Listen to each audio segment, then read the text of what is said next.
Pemirsa, selamat pagi. Terima kasih Anda sudah mau nonton video saya.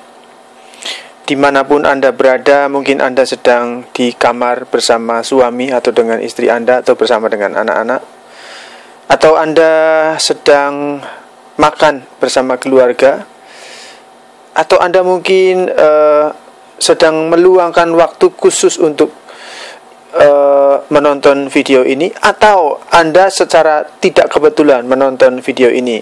Sebelumnya saya minta maaf karena hasil gambar dari video ini tidak begitu bagus, karena saya menggunakan kamera yang sangat sederhana, kamera template Samsung, jadi sangat sederhana sekali.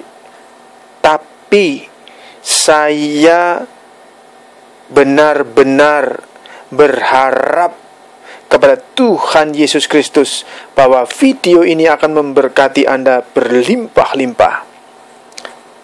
Pemirsa, ada 3 hal yang ada pada Tuhan Yesus Kristus yang perlu ada pada kita, yang perlu kita teladanin. 1, His humility, kerendahan hatinya. His obedience, ketaatannya. His holiness, kekudusannya. Maka daripada itu kita perlu untuk minta kepada Tuhan, more of you, Lord Jesus Christ, Holy Spirit, God. More of your holiness, more of your obedience, more of your humility. Yesus Kristus Tuhan, Dia mau merendahkan diri di atas kayu salib, mati di atas kayu salib, mengambil rupa seorang hamba, bahkan Dia mau mati di atas kayu salib. Dia merendahkan diri, pemirsa, padahal Dia Tuhan sendiri. Pribadi Bapa ada di dalam diri Yesus.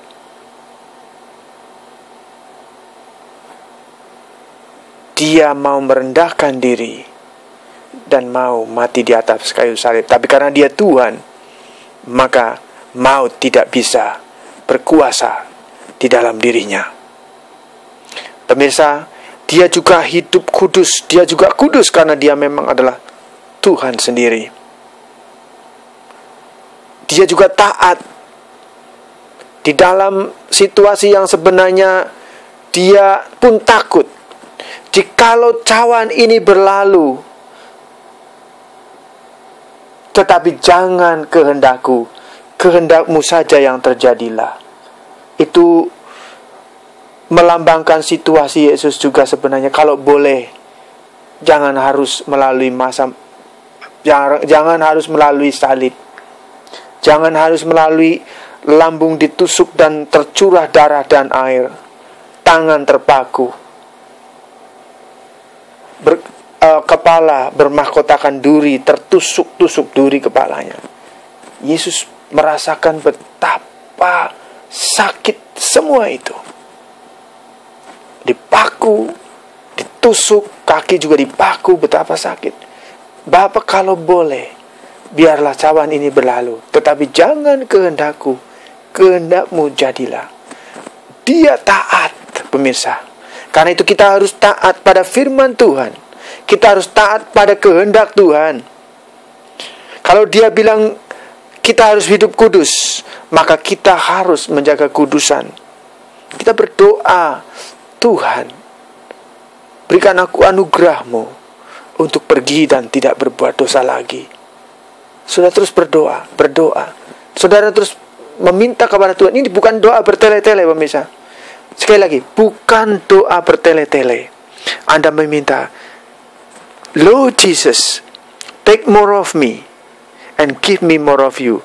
Take more of my arrogancy, kesombongan saya, my disobedience, ketidaktaanan saya, my bad habit, take it all, ambil semua.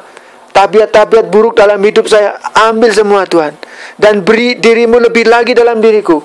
Biar aku semakin kecil, kesombonganku, Ketidaktaatanku, ketidakkudusanku semakin kecil terkikis habis, dan Kau semakin besar ya Yesus di dalam kehidupanku. Anda berdoa seperti itu. Pemirsa, saya ingin bagikan sesuatu yang kita perlu iman untuk memperolehnya. Dan kalau Anda percaya, maka itu akan terjadi pada hidup Anda. Pemirsa, Anda bekerja bertahun-tahun, mungkin 20 tahun Anda bekerja di kantor, di tempat Anda bekerja sekarang. Anda tidak pernah dapat promosi. Sementara orang-orang baru yang Anda latih, tiba-tiba dalam 2 tahun, 1 tahun, 2 tahun, 3 tahun, dia melejit menjadi atasan Anda, menjadi pimpinan Anda. Itu sesuatu yang menyakitkan. Itu sesuatu yang menyakitkan, padahal Anda anak-anak Tuhan. Dan mereka boleh dikatakan bukan anak-anak Tuhan. Kenapa itu bisa terjadi? Pemirsa, itu tidak boleh terjadi. Sekali lagi, Yesus Kristus Tuhan dengan kekuatan Roh Kudus-Nya bisa dan sanggup memampukan Anda untuk memasuki tampuk kepemimpinan, kursi kepemimpinan. Bukan kita mau hebat-hebatan, supaya Anda diberkati dan menjadi berkat. Anda diselamatkan, saya diselamatkan untuk menyelamatkan. Saya diberkati, Anda diberkati untuk memberkati. Sebab di dalam hidup ini jangan kita mengejar berkat, kejarlah Tuhan. Kejarlah Tuhan melebihi berkat. Kejarlah Tuhan melebihi jawaban-jawaban doa. Kalau Anda mengejar jawaban doa, kalau nggak dijawab, Anda lari dari Tuhan. Itu berarti Anda mengejar jawaban doa. Anda salah di dalam motivasi Anda mengikut Tuhan.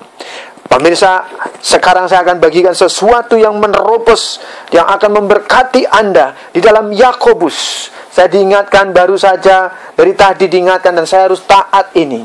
Saya harus taat untuk membagikan ini.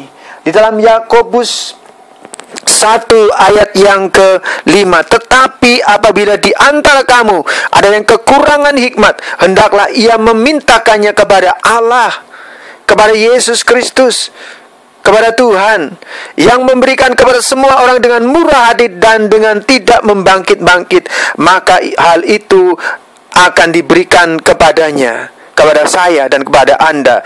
Hendaklah saya dan Anda, hendaklah ia memintanya dalam iman, dan sama sekali jangan bimbang. Sebab orang yang bimbang sama dengan gelombang laut yang diombang-ambingkan kian kemari oleh angin.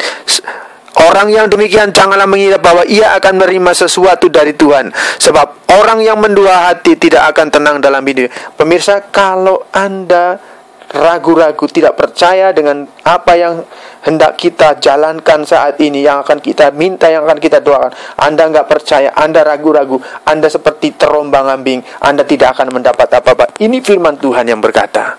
Pemirsa, Tuhan Yesus Kristus, Roh Kudus sanggup memampukan saya dan Anda untuk memasuki kepemimpinan. Bukan untuk hebat-hebatan, bukan supaya kita bisa sombong, tetapi supaya kita bisa menjadi berkat. Supaya kita bisa menjadi berkat. Supaya kita bisa menjadi berkat. Sebab iblis paling suka kalau Anda stuck, Anda tidak pernah naik, Anda sampai mengatakan saya jadi orang Kristen nggak pernah mengalami kebaikan, malah selalu buruk yang terjadi. Itu yang iblis suka, Anda ngomong seperti itu. Tapi Tuhan sebenarnya, yang sesungguhnya, kehendak Tuhan untuk memberkati hidup saya dan hidup Anda. Mari kita berdoa bersama di dalam nama Yesus Kristus. Bapa di sorga, sesuai dengan firman-Mu, Bapa di sorga, di dalam nama Tuhan Yesus. Tetapi apabila di antara kamu ada yang kekurangan hikmat, hendaklah ia memintakannya kepada Allah, yang memberikannya kepada semua orang dengan murah hati dan dengan tidak membangkit-bangkit. Maka hal itu akan diberikan kepadanya. Karena itu Bapa, kami berdoa sesuai dengan Yakobus 1 ayat 5 ini, Bapa. Di dalam nama Tuhan Yesus Kristus, kiranya Kau memberikan kepada hamba-Mu ini dan kepada semua para penonton yang menonton video ini, Anda tumpangkan tangan sebagai tanda Anda bersatu dalam doa. Bapa di surga, kami minta hikmat yang daripadamu. Roh Kudus-Mu memberikan hikmat kepada kami untuk memasuki tampuk kepemimpinan, baik di dalam pelayanan, bukan supaya kami mau hebat-hebatan, tetapi Tuhan, karena kami tahu itu kehendak-Mu, kami menjadi kepala dan bukan ekor. Di dalam nama Yesus, di dalam nama Yesus, kami minta hikmat-Mu Tuhan. Kami minta hikmat-Mu. Kalau selama ini Tuhan, kami tidak bisa naik pangkat, tidak bisa dipromosikan di kantor kami, mungkin karena kami tidak memiliki kemampuan, dan orang-orang yang baru bekerja, mereka lebih memiliki kemampuan dibandingkan saya dan dibandingkan para penonton. Maka pada saat ini Bapa, di dalam nama Yesus Kristus, di dalam nama Yesus Kristus, Bapa, kami minta dengan sungguh-sungguh dan dengan tidak ragu-ragu. Dengan tidak ragu-ragu Tuhan, kami percaya Engkau akan memberikannya. Engkau akan memberikan kepada kami dengan tidak membangkit-bangkit. Kami percaya itu Bapa, di dalam nama Yesus. In the mighty name of Jesus Christ, Father, may your Holy Spirit give us wisdom. Biarlah Roh Kudus memberikan kepada kami hikmat, kepandaian, kecerdasan. Kepada para penonton semua Tuhan, memberikan hikmat, kepandaian, kecerdasan. Terima kasih Tuhan, kami akan mengalami terobosan, kami akan mengalami promosi. Engkau akan memampukan otak pikiran kami, kemampuan kami. Engkau akan memampukan otak pikiran kami, kemampuan kami. Memberikan hikmat yang daripadamu Tuhan, untuk menyelesaikan segala permasalahan di tempat kerja, di dalam pelayanan, dengan hikmat yang daripadamu. Hikmat yang diberikan kepada Salomo Tuhan, setidak-tidaknya Engkau berikan juga kepada kami. Walaupun kami tidak akan pernah melebihi hikmat yang diberikan oleh Engkau kepada Salomo Tuhan, tapi kami minta hikmat yang daripadamu untuk kemuliaan nama-Mu sendiri Bapa. Di dalam nama Tuhan Yesus Kristus, kami percaya Tuhan, di dalam tahun ini Tuhan, kami akan dapat promosi, baik mungkin di pelayanan Tuhan. Di dalam pelayanan, di dalam kantor kami bekerja, akan ada promosi dalam nama Yesus. Dalam nama Yesus, di dalam nama Yesus, di dalam nama Yesus, biarlah Roh Kudus bekerja dalam otak pikiran kami, di dalam seluruh kehidupan kami, di dalam nama Yesus. Dan saat ini kami berdoa in the mighty name of Jesus. Kami ambil otoritas nama Yesus. Segala kuasa-kuasa roh jahat yang menghalang-halangi kami naik pangkat, promosi di tempat kerja, di dalam pelayanan, di dalam seluruh aspek kehidupan, in the mighty name of Jesus, I destroy your power, I destroy you in the name of Jesus. Out from my life, out from my life. Anda ikuti pola doa seperti ini. Anda ikuti, Anda tumpangkan tangan, Anda tumpangkan ke atas kepala kayak saya ini. Di dalam nama Yesus Kristus, keluar roh jahat yang menghalang-halangi masa depan yang terbaik yang Tuhan sediakan bagimu. Aku perintah, out, keluar, pergi, dan jangan kembali lagi di dalam nama Yesus. In the mighty name of Jesus Christ. Tuhan Yesus, terima kasih Tuhan. Kami tahu apa yang kami menangkan di alam roh akan menjadi kemenangan di alam kenyataan. In the mighty name of Jesus Christ. In the mighty name of Jesus Christ. Hallelujah, hallelujah. In Jesus mighty name, amen. Pemirsa, teman-teman, di tempat saya kerja, saya nggak sombong. Mereka sampai berkata, pendapatan yang saya peroleh di luar gaji melebihi besar daripada gaji yang ada. Pemirsa, kenapa itu bisa terjadi? Dan teman-teman saya juga seperti bertanya-tanya, dan saya selalu berkata, my Jesus, I know my Jesus, I know my God. Saya selalu bilang seperti itu. Kadang-kadang saya sebelum masa awal-awal bekerja, saya memulai bekerja dalam itu, ada sesuatu yang membuat saya kayaknya, oh God, oh God, oh God. Kemudian saya memproklamirkan di depan teman saya, I know my God, I know my Jesus, He is a good God. Sebab teman-teman saya 90% itu orang-orang ateis, dan mereka akan percaya Tuhan Yesus Kristus. Mereka mulai mengatakan Kamchechu, haleluya, puji Tuhan, haleluya. Mereka akan mulai ikut-ikutan saya seperti itu, Kamchechu, haleluya. Mereka di tempat Anda juga mungkin mereka bukan orang ateis, mungkin tidak seagama dengan Anda. Anda memproklamirkan I know my God.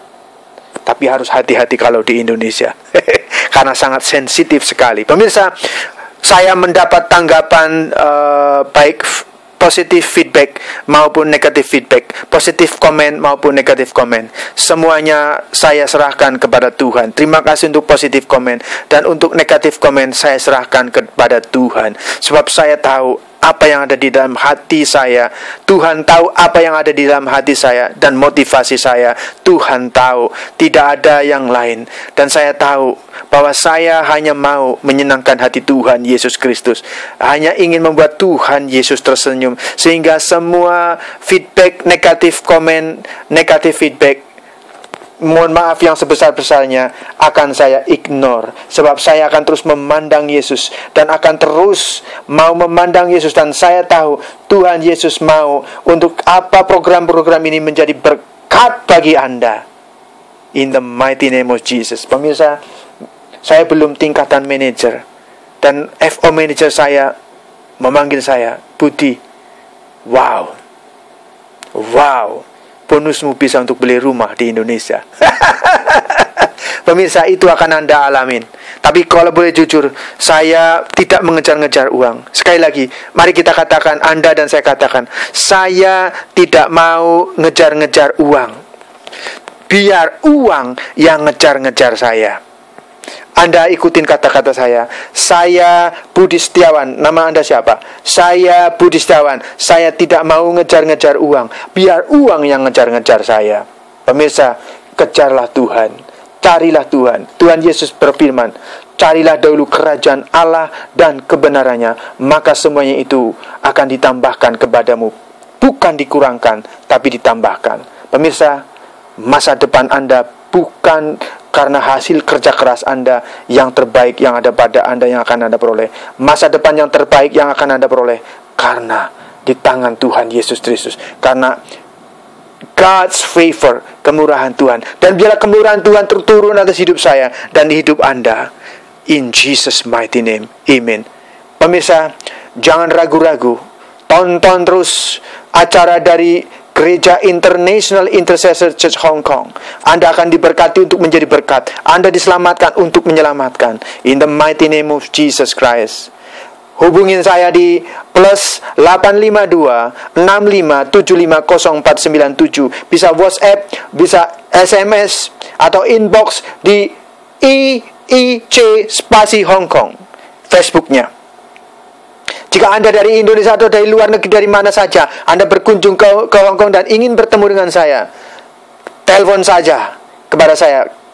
Pada saat saya tidak bekerja, pasti akan saya angkat telepon. Pada saat saya tidak sedang berdoa, pasti saya akan angkat telepon, pasti akan saya jawab. Tetapi pada saat saya bekerja dan tidak diangkat telepon, tidak dijawab, Anda WhatsApp atau Anda SMS, maka pada waktu saya akan telepon balik. Jesus love you. I love you, but Jesus love you more. Jesus is the problem solver. His name is Emmanuel, God with us, to support me and to support you. In the mighty name of Jesus Christ. Untuk Anda yang belum bertemu dengan jodoh, kami berdoa di dalam nama Yesus Kristus akan bertemu jodoh, Bapa, biarlah kuasa Roh Kudus-Mu bekerja untuk mempertemukan jodoh dengan setiap orang yang nonton video ini. Engkau mempertemukan jodoh yang daripadamu, yang terbaik daripadamu. Di dalam nama Yesus, segala kuasa-kuasa roh jahat yang menghalang-halangi perjodohan anak-anak Tuhan, Holy Ghost fire you in the mighty name of Jesus. Kuasa Roh Kudus membakarmu di dalam nama Yesus. Sebab firman Tuhan berkata, berdua lebih baik dari seorang diri. Dan biar itu digenapi bahwa itu terjadi pada anak-anak Tuhan yang nonton video ini di dalam nama Yesus. In the mighty name of Jesus Christ. In the mighty name of Jesus. Untuk orang tua yang anaknya sakit, dalam bentuk sakit penyakit apapun, di dalam nama Yesus, biar anak-anak mereka akan disembuhkan. Orang tuanya dipenuhi dengan kuasa di dalam berdoa. Orang tua mereka yang nonton video ini menumpangkan tangan atas video ini. Di dalam nama Yesus ada pengurapan doa. Doa yang penuh kuasa terjadi di dalam nama Yesus. Doa yang penuh kuasa dari Rohul Kudus, dari Roh Kudus sendiri akan mengurapi mereka semua yang nonton video ini, sehingga untuk menumpangkan tangan atas anak-anak mereka yang sakit akan sembuh. Bahkan tidak hanya anak-anak mereka, siapapun yang ditumpangin tangan atas orang sakit, dan orang sakit itu akan sembuh. Sehingga di dalam Markus 16 ayat 17-18, Markus 16 ayat 17-18 akan terjadi pada saya dan pada para penonton semua. Tanda-tanda ini akan menyertai orang-orang percaya. Mereka akan mengusir setan-setan demi namaku, demi nama Yesus. Mereka akan berbicara bahasa-bahasa yang baru. Sekalipun mereka dipakut ular, mereka tidak akan mati. Sekalipun mereka minum racun maut, mereka tidak akan mendapat celaka. Mereka akan menumpangkan tangan atas orang sakit dan orang itu akan sembuh. Yesus Kristus tetap sama dari dulu, sekarang, sampai yang akan datang, sampai selama-lamanya. Itu akan terjadi. Markus 16 ayat 17-18 di dalam kehidupan saya untuk melayani dengan penuh kuasa. Anda sebagai pendeta, Anda pelayanan dengan penuh kuasa. Anda bekerja di kantor, Anda akan melayani dengan penuh kuasa. Anda akan memproklamirkan kebesaran Tuhan di tempat Anda bekerja, di dalam nama Yesus. It happened in Jesus' name. Itu terjadi dalam nama Yesus. Sebagai ibu rumah tangga yang mendidik anak-anak dengan penuh kuasa, dengan penuh hikmat yang daripada Tuhan. In the mighty name of Jesus Christ. God bless you. Tuhan Yesus memberkati saya dan Anda. I will see you someday. Maybe I will not see you and meet you on earth, but I will meet you in heaven to meet Jesus Christ and to live together with Him in the eternal life. In Jesus' mighty name, amen.